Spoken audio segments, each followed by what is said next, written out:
Bezat Hashem, the limud this week should be refuat Morenu v'Rabbeinu Harav Menachem Yoshua ben Leah Rezo v'achole Harav Sivan ben Sima v'achola Shlomit bat Chaya betoch kol shar Cholei Yisrael.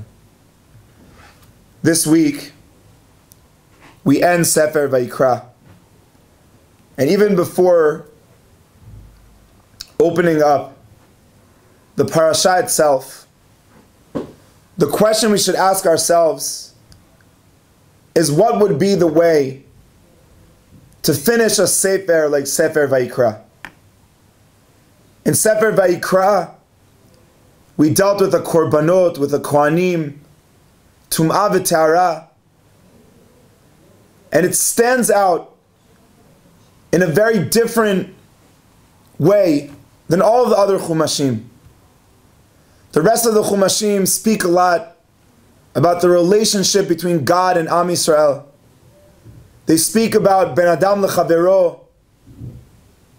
And Sefer Vayikra in a whole deals with Beit HaMikdash and Tum'ah and Tehara.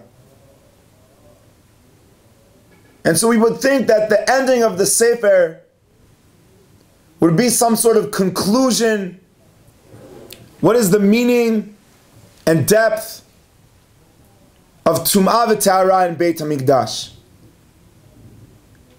And on the surface level, when we open up Parashat Bechukotai, we don't see immediately the message that the end of Sefer Vayikra is bringing.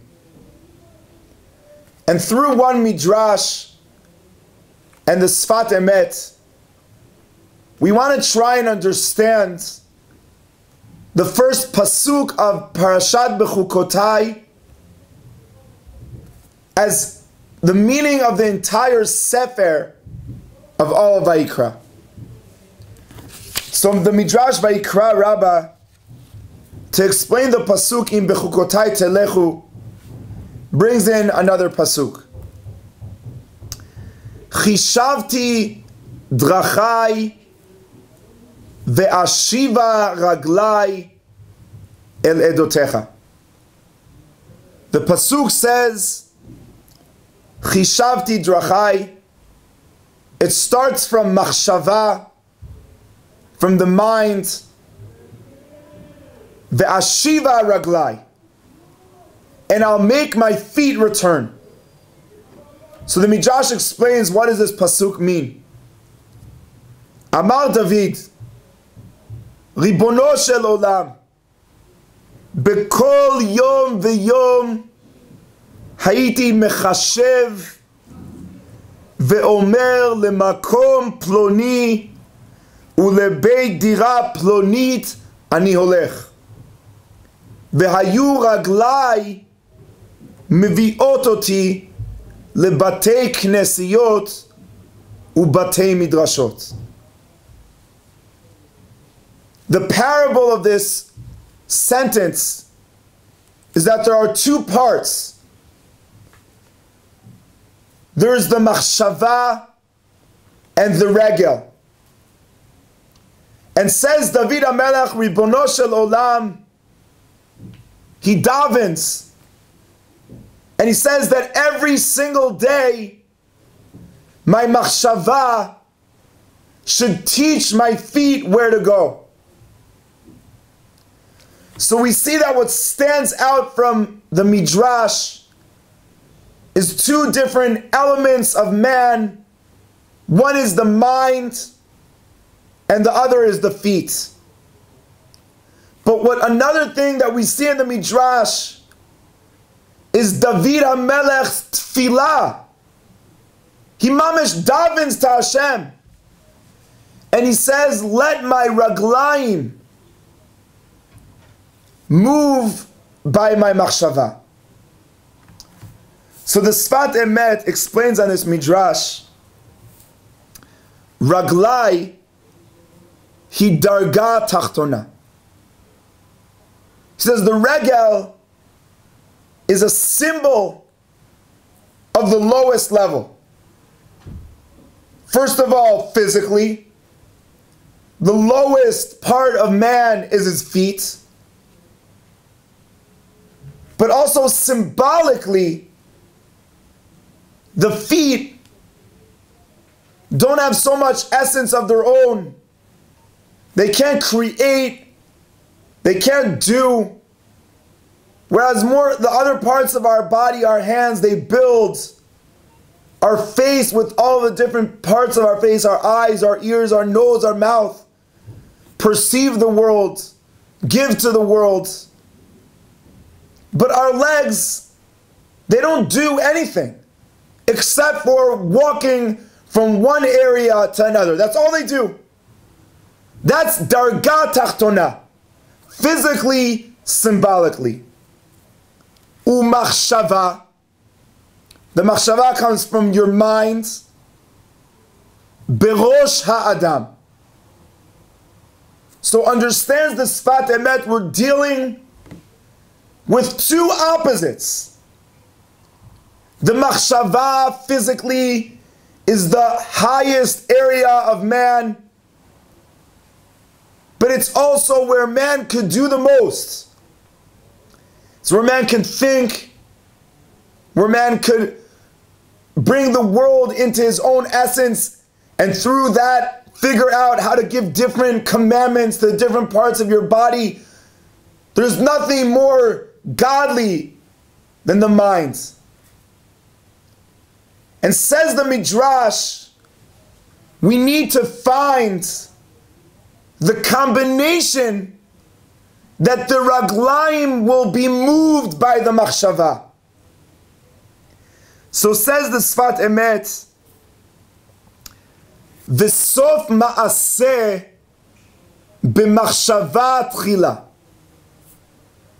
We say every Shabbat in Lecha Dodi, Sof ma'aseh b'machshava tchila.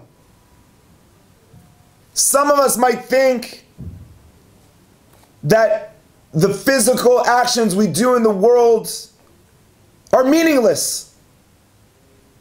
Lecha Dodi says that if you want to know who you are truly, don't ask yourself what you think, ask yourself what you do. And how often does the world think that you could describe someone by their machshava, by their intellect, their concepts, their ideas? But the actions is another thing we do. Sof ma'aseh is initiated by machshava. Through the ma'aseh, you could truly know what is your machshava. Because if the machshava is real, then it will come down to the raglaim. It will come down to the lowest areas in time